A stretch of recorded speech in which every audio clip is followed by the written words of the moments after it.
गांव की वो शाम सामान्य थी। लोग कथा सुनने के लिए जुटे थे। ब्राह्मण वेशधारी कथावाचक मंच पर विराजमान थे। श्लोक और प्रवचन के बीच आस्था बह रही थी, लेकिन इसी माहौल में एक दरार पनप चुकी थी, जो बाद में टावा की जमीन पर सामाजिक और राजनीतिक भूकंप बनकर फूट पड़ी।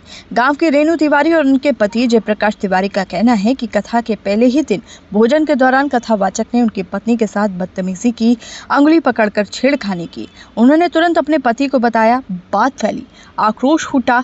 गुस्से में स्थानीय युवकों ने कथावाचकों पर धावा बोल दिया। लेकिन यहाँ कहानी सिर्फ छेड़खानी की नहीं है। जाति की पहचान पत्रों की विश्वसनीयता और समाज में आस्था के नाम पर चल रही प्रपंच की भी है। कथित तौर पर जिन कथावाचकों पर आरोप है, उनके पास एक जैसे फोटो वाले 2 आधार कार्ड पाए गए हैं, लेकिन नाम अलग अलग हैं। एक कार्ड पर ब्राह्मण नाम है, दूसरे पर यादव नाम। ये एक सीधा सवाल खड़ा करता है, अगर कोई व्यक्ति कथावाचक बनने के लिए ब्राह्मण पहचान ओढ़े और फर्जी दस्तावेज के सहारे समाज में भ्रम फैलाए, तो वह एक आपराधिक कृत्य है। और यदि यही सच है तो उस पर कानून के तहत कार्रवाई होनी ही चाहिए।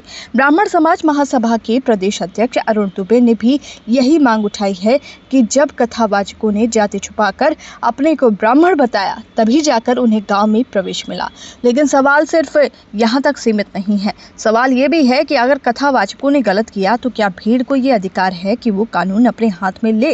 क्या किसी भी कथित अपराधी को पकड़कर उसके बाल मुंडवाना, मूत्र से शुद्धिकरण कराना, रात भर पीटना, सामान लूटना, जमीन पर घसीटना और एक महिला के पैरों में जबरन नाक रगड़वाना किसी सभ्य समाज में स्वीकार्य है? क्या यही न्याय है? और यदि महिला के साथ सच में कुछ गलत हुआ तो उसी क्षण पुलिस में शिकायत क्यों नहीं की गई?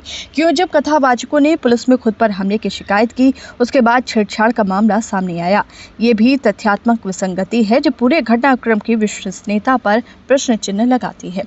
कथावाचकों की पिटाई और सार्वजनिक अपमान का वीडियो सोशल मीडिया पर वायरल हुआ और यह स्पष्ट दिखा कि ये घटना महज एक आरोप की प्रतिक्रिया नहीं थी, बल्कि एक सुनियोजित प्रतिशोध में बदली। कथित पीड़िता के पति का कहना है कि उन कथावाचकों ने धमकी दी कि हमारे संबंध अखिलेश यादव से हैं।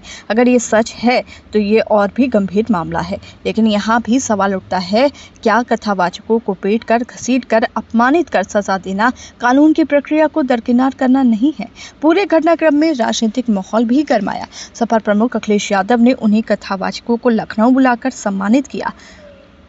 सवाल उठता है कि क्या ये मामला राजनीतिक संरक्षण का भी है या राजनीतिक पूर्वाग्रह के चलते इन पर इतना कोप बरपा? वरिष्ठ पुलिस अधीक्षक ब्रजेश कुमार श्रीवास्तव कहते हैं कि जांच चल रही है, तथ्यों के आधार पर कार्रवाई होगी।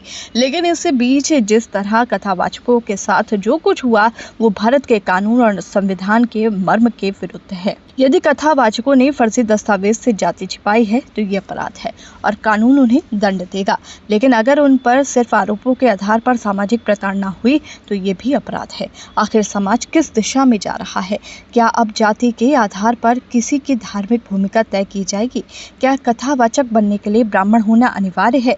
और अगर हाँ, तो ये व्यवस्था किसने तय की? और यदि कोई अपनी पहचान छिपाकर धर्म की आड़ में छल करता है तो उसका उपचार क्या मारपीट, गाली गलौज और सामाजिक अपमान है? ये घटना नहीं, समाज की गहराई में गड़े असमानता, असहिष्णुता और अविश्वास के बीच की फसल है जो अब विष बेल बन चुकी है। अब सिर्फ ये तय करना है कि इसका उपचार कानून करेगा या फिर भीड़।